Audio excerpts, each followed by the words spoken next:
প্রাণের নবীজিকে না দেখায়া কবর মাঝে করিও না। আল্লাহুম্মা সাল্লি আলা মাওলানা মুহাম্মদ ওয়া আলা আলি মাওলানা মুহাম্মদ সাল্লাল্লাহু তাআলা আলাইহি ওয়াসাল্লাম। আলহামদুলিল্লাহ, যাবতীয় প্রশংসা যাবতীয় গুণকীর্তন সেই মহান রব্বুল আলামিনের দরবারে, যিনি অদ্বিতীয় ওয়াহদাহু লা শারীক, যে আল্লাহ পাক পবিত্র কাজ থেকে দূরে রেখে আজকে পবিত্র মাজলিসে আসা বলার তৌফিক দান করেছে। সে আল্লাহ পাকের শুকরিয়া আদায় করি, সকলেই বলি আলহামদুলিল্লাহ।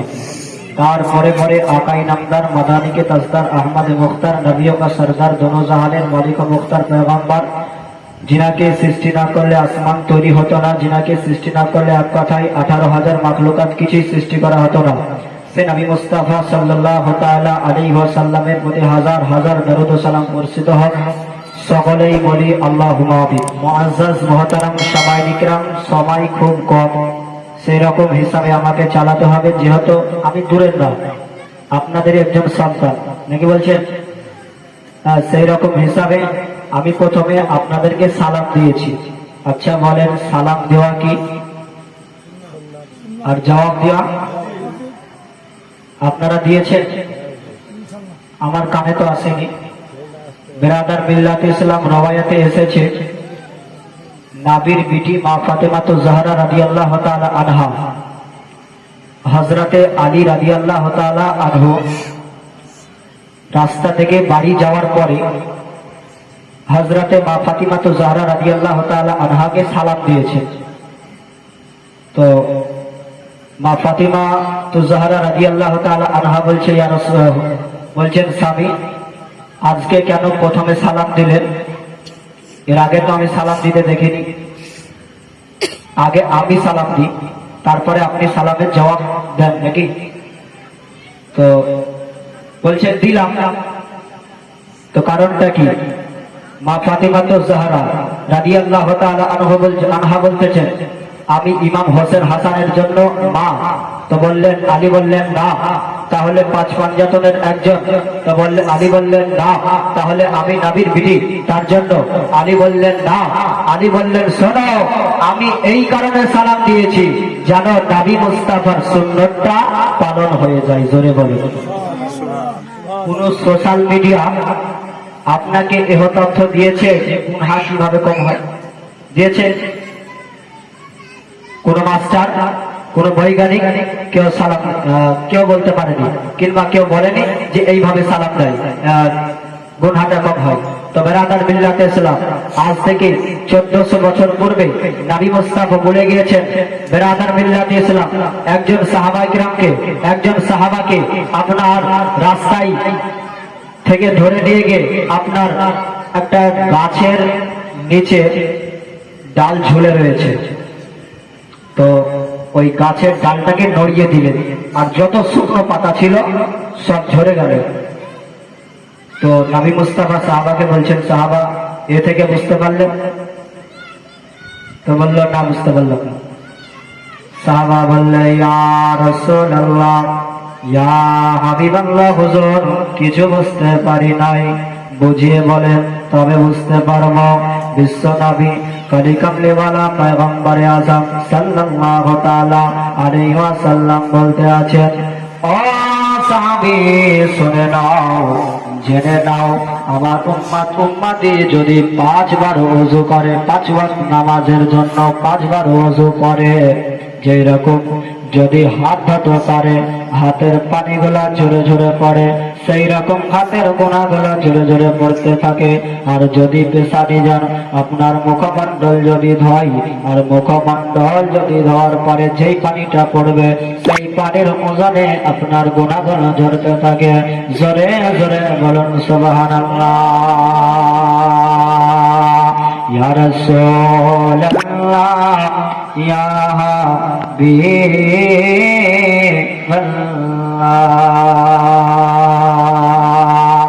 নবীর চরণেতে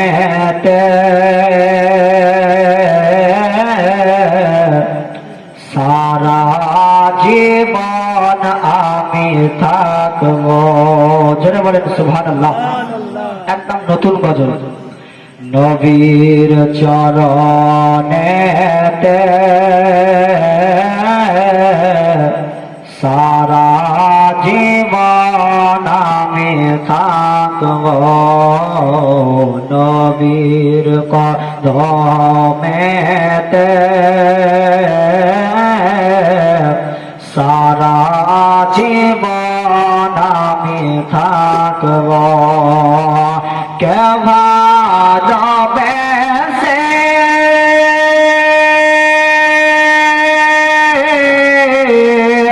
কেউ ভালোবেসে নূর নবীকে ভালোবেসে দয়ার নবীকে হৃদয় মাঝে ভরে রাখব, নবীর চরণেতে সারা জীবন আমি থাকব। বলেন নবীর চরণেতে সারা জীবন আমি থাকব। কে দরদে সালামে মিলাদ কিয়াবে, দরদ সালামে মিলাদ কিয়াবে দয়ার নবীকে খুশি রাখব, নবীর চরণেতে সারা জীবন ভরে রাখব, নবীর কদমেতে সারা জীবন ভরে রাখব। আল্লাহুম্মা জোরে সাইয়্যিদিনা মাওলানা মুহাম্মদ ওয়া আলা আলি সাইয়্যিদিনা মুহাম্মদ সাল্লাল্লাহু তাআলা আলাইহি ওয়াসাল্লাম। চলুন ঘটনামূলক কারবালার হযরতে ইমাম হোসেন হাসান রাদিয়াল্লাহু তাআলা আনহুর বংশধর দুইজন বাচ্চা জেলে ঢুকানো আছে। মানে মিডিল থেকে বুঝতে সময় খুব কম, বলতে সময় দেরি লাগবে। তো দুইজন বাচ্চা জেলে ঢুকানো আছে, আর যেই রকম গেটওয়ার পুলিশ পাহারা দেয় না, পাহারা দেওয়ার মতন বসে আছে একজন গেটম্যান। আর ওই গেটম্যানটা কিন্তু মুসলমান, ওদের মতনই নামাজ পড়ে, ওদের মতনই রোজা রাখে, হজ করে, জাকাত করে, সবই করে। তো গেটম্যান মনে মনে চিন্তা করতে আছে, বলল আল্লাহ গো, কাল হাসরের ময়দানে যদি আমাকে প্রশ্ন করে, তোমার জেলখানায় পড়ে পড়ে দুটো আগার বংশের মানুষ বড় কেঁদেছিল, তুমি কি দিয়ে সাহায্য করেছিল, তখন আমি কি জবাব দেব? তখন তো আমি কিছু বলতে পারবো না, তখন আমি কিছু বলতে পারবো না। তার করতে একটি কাজ করা যাক। লোকটার নাম হলো মাসকুর। কি নাম? মাসকুর। মাসকুর ওই সময় খাড়া হয়ে গেলেন, আর খাড়া হয়ে যাওয়ার পরে বলতে আছেন, চারিদিকে দেখি কেউ জেগে আছে কি না, আর যদি কেউ জেগে থাকে তাহলে আমাকে দেখে ফেলবে, আমাকে কতল করে ফেলবে, আর যদি দেখে ফেলে কতল করে ফেলবে, আর হয়তো এদেরকে বের হতে দেবে না। মাসকুর চারিদিকে কান উড়ালো, আর দেখলো কেউ জেগে নাই, আর কেউ জেগে নাই, বরঞ্চ এক কাজ করা যাক, ওই গেটের মুখে যাওয়া যাক, তালাটা খোলা যাক, আর তালা খোলার পরে বাচ্চা দুটোকে বের করে দেওয়া যাক। মুআজ্জাজ মুহতারাম সবাই নিকরাম, এ দেখুন বাবা, এবার মাস্কুর উঠে গেল, আর গেটের ভিতরে তালাই চাবি ভরেছেন, আর চাবি ভরে গেটটা খুলে দিয়েছেন। আর যেমনই গেটটা খুলে দেওয়া, ওই দুটো ছেলে জেলখানার ভিতরে ছিল, আর জেলখানার ভিতর থেকে হড়মার করে দাঁড়িয়ে গেল। এমন অবস্থায় দাঁড়িয়ে যাওয়ার পরে বলতে আছেন, চাচা জানবো, কালকে বেলা 12টার সময় আমার ফাইসালার কথা আছে, হয়তো আমাদের কতল হয়ে যেতে পারে, কিংবা আমাদের বন্দী হয়ে যেতে পারে। যাই হোক, দুটো একটা হবে। আজকে রাত্রি 11টার সময় কি আমাদের ফায়সালা হয়ে গেল। এ মুআজ্জাজ মুহতারাম সময় নেকরাম, ওই মাস্কুর বলতে আছেন, চিল্লায় না, কোনো কথা বলো না, আর যদি তোমরা চিল্লাচিল্লি করো, যদি তোমরা কথা বলি করো, হয়তো ওদের উঠে যাবে, আর যদি ওরা উঠে যায় তাহলে আমারও জানটা নিয়ে নেবে, তোমাদেরও জানটা নিয়ে নেবে। আচ্ছা বলে, জান যদি নিয়ে নেয় ওদেরকে আর বের হতে দিবে না নাকি? আর যদি বের হতে দেয়, আর যদি বের করার কেউ থাকে, মাস্কুরি আছে, তো মাস্কুরও বলল, বরঞ্চ এক কাজ করা যাক, চুপচাপ থাকো, চলো জেলখানার বাইরে চলো। এই দেখুন বাবা, জেলখানার বাইরে দুটো ছেলে নিয়ে গেলেন, আর দুটো ছেলে নিয়ে যাওয়ার পরে বলতে আছেন, ওই দেখো সামনে যে গ্রাম দেখা যায়, ওই গ্রামটার নাম হলো কাদসিয়া। আচ্ছা, কারবালার জীবনীতে নাম কাদসিয়া শুনেছেন? কাদসিয়া নাম, ওই যে গ্রাম দেখা যায়, ওই গ্রামটার নাম হলো কাদসিয়া। ওর পরে মক্কা নগর পড়ে যাবে, তোমরা এইখান থেকে সোজা যদি চলে যাবে, জানে কেউ পথ আটকাবে না। বললে, চাচা যান, পথ আটকাবে না বুঝতে পারছি। আচ্ছা বলুন, রাতের বেলায় যদি কেউ বাড়ির বাইরে বের হয়, ভয় করে না? অবশ্যই করে। দুটো ছেলে, ছোট বাচ্চা, বলতে আছেন, চাচা যান, আপনার ভাই এইখানে কাদসিয়াতে নাইট গার্ড করে, আর আপনি এইখানে থাকেন। আচ্ছা, কাদসিয়াতে যদি আমাদের ধরে নেয়, তাহলে আমরা আবার জেলের ভিতরে মনে হয় আমাদেরকে ঢুকিয়ে দিতে হবে। এ বাবা জীবন ভাইরা, ওই দুটো ছেলে বলল, যা দেওয়ার মতন কিছু দাও, যেন আমরা দেখাতে পারি, যেন এই দেখো তোমার ভাইয়ের জেলখানা থেকে এসেছি, আমাদেরকে পথ আটকেবে না। এ জীবন ভাইরা, ওই মাস্কুর বলতে লাগলো, দেওয়ার মতন কিছু নাই, তবে এই দেখো আমার হাতের আংটিটা দেখতে পাচ্ছ, এই হাতের আংটিটা দেখিয়ে দেবা, তাহলে তোমাদেরকে কেউ পথ আটকাবে না। এ বাবা জীবন ভাইরা, ওই রাত্রি 11টার সময় ওই দুটো ছেলে আংটি নিয়ে দৌড়াতে শুরু করলো। সারা রাত দৌড়ে চলে গেল, কাদসিয়া পার হয়ে গেল, এমন একটা জায়গা পেল, যেন দেখতে পাচ্ছেন ফজরের আযান কানে পৌঁছাচ্ছে, ফজরের আযান দিতেছেন। আর ছেলে দুটা বলতে আছেন, মনে হয় আমরা মদিনায় চলে এসেছি, আর এই তো আযান হবে, আর পরিষ্কার হয়ে যাবে, সকাল হয়ে যাবে, নবী মুস্তাফার সবসে গুম্বাদ আমরা দেখতে পাবো।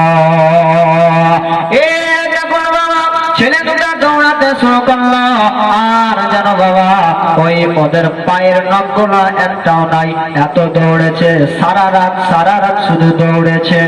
এখান থেকে যদি আমরা সারা রাত দৌড়াই, আমাদের অবস্থা কি হবে? অবস্থার মতন ব্যবস্থাও হয়ে যাবে। এ বাবা জীবন ভাইয়েরা, ওই দুটো ছেলে নখগুলো একটাও পায়ে নাই, সব খসে গেছে, গোটা পায়ে রক্তের লাল হয়ে গেছে, ফজরের আযান কানে পৌঁছে গেছে। ছোট ভাই বলতে আছেন, ভাই রে, মনে হয় আমরা মদিনায় চলে এসেছি, সকাল ভাবে মদিনায় আমরা নবী মুস্তাফার সবজে গুম্বাজ দেখতে পাবো। এ বাবা জীবন ভাইয়েরা, সকাল আযান হয়ে গেল, সকাল হয়ে গেল, তাকিয়ে দেখলো, না আমরা মদিনায় আসতে পারি নাই, আমার কালকের মতন রাস্তা ভুল হয়ে গেল, আবার কোথায় চলে এসেছি, মনে হয় আমরা মদিনায় পৌঁছাতে পারিনি। সকাল হয়ে গেল। সকাল হওয়ার পরে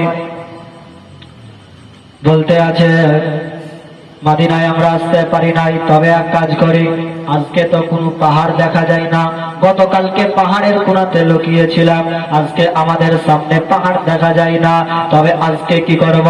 বড় ভাই বলতে আছেন, ওই দেখো সামনে যে খেজুর গাছ দেখা যায়, ওই খেজুর গাছের উপরে আমরা উঠে বসবো, আর উঠে বসবো যেমনই সন্ধ্যা লাগবে আমরা মদিনার দিকে দৌড়াবো। জোরে বলেন সুবহানাল্লাহ। এ দেখুন বাবা জীবন ভাইরা গো, ওই যে খেজুর গাছটা রয়েছে তার তলে একটা পুকুর রয়েছে, গর্ত রয়েছে, আর ওই গর্তর পানি ওই মহল্লার লোকেরা সব খায়। যদি গাছের উপরে উঠে, আর গাছের উপরে উঠে যদি বসেন তো নিচেটা দেখতে পাবে নাকি ছেঁড়া পড়বে, হ্যাঁ? তো ওই দুটো ছেলে গাছের উপরে উঠে বসে আছে। এহেন অবস্থায় সকালবেলায় হারিস পাপির যে বাঁধি ছিল, হারিস পাপির বাঁধি মানিকা, নাম হচ্ছে মানিকা, ওই মানিকাকে দিয়ে কলস বোঝাই করে পানি নিতে এসেছে। আর পানি কিন্তু গোটাই মহল্লার লোকেরা খায়। এ দেখুন বাবা জীবন ভাইরা গো, সুন্নি মুসলমান নওজওয়ান বাবজিরা ভাইরা, মানিকা পানি নিতে এসে দেখতে পাচ্ছে ওদের চাহা ওই ওপরে পড়ে আছে, পানির ওপরে দেখতে পাচ্ছে। চট করে ওপর দিকে তাকিয়ে কি ব্যাপার, চট করে ওপর দিকে দেখছে কি ব্যাপার, দুটো ছেলে। সকালবেলা এত ছেলে কোত্থেকে আসলো? তো ওদেরকে বললো তোমরা নেমে এসো। ওরা ভয় করছে, হয়তো আমাদেরকে জবাই করে দেবে। আর গ্রাম হচ্ছে কাবসিয়া, দেখলে জবাই করে দেবে, তোরা ভয় করছে। তো মানিকা বলছে আমি একটা সত্য কথা বলছি, তোমাদেরকে কেউ কিছু বলতে পারবে না, তোমাদেরকে ভালো একটা আশ্রয় দিব, একটা পরিষ্কার জায়গা দিব, সে জায়গায় থাকবা, যেমনই সন্ধ্যা লাগবে আবার তোমরা দৌড়াতে শুরু করবা। ওই দুটো ছেলে নেমে আসলো, আসার পরে চট করে মানিকা হারিস পাপির বাড়িতে আপনার হাজির। তো হারিস পাপির স্ত্রীকে বলছে শোনো, কে বলছে? মানিকা বলছে শোনো। তো বেরিয়ে আসলো, আসার পর বলছে কি ব্যাপার, এত সকাল সকাল তোমাকে পানি আনতে পাঠিয়েছি, তুমি বাচ্চা কোথায় পেলে? বলতে আছেন এরা হলো মদিনার ফুল, আলে রাসূল, এদেরকে সম্মান করলে আল্লাহ পাক হয়তো তোমাদেরকে জান্নাত নসিব করে দিতে পারে। হে সুন্নি মুসলমান নওজওয়ান বাবজিরা ভাইরা গো, ওই দুটো ছেলেকে পাওয়ার পরে এত আদর করছে। বলে বাপ তোমাদের বাড়ি কোথায়? বলে মক্কা নগরে। তোমরা কিভাবে এসেছো? বলে আমরা অমুক জায়গা থেকে অমুক কাম করতে এসেছি। আর বাবা জীবন ভাইরা গো, খবর হয়ে গেল, চট করে মানিকা আদর করতে লাগলো, ছেলে দুটার গোসল দিয়ে দিল, আর গোসল দেওয়ার পরে ছেলে দুটাকে শুইয়ে দিল। আর এমন জায়গায় শোয়ালছে যে চোর কিনা, চোরের বাপের বাপ যদি এসে তাও খুঁজে পাবে না। মানে ওদের বাড়ি আছে, বাড়ির পরে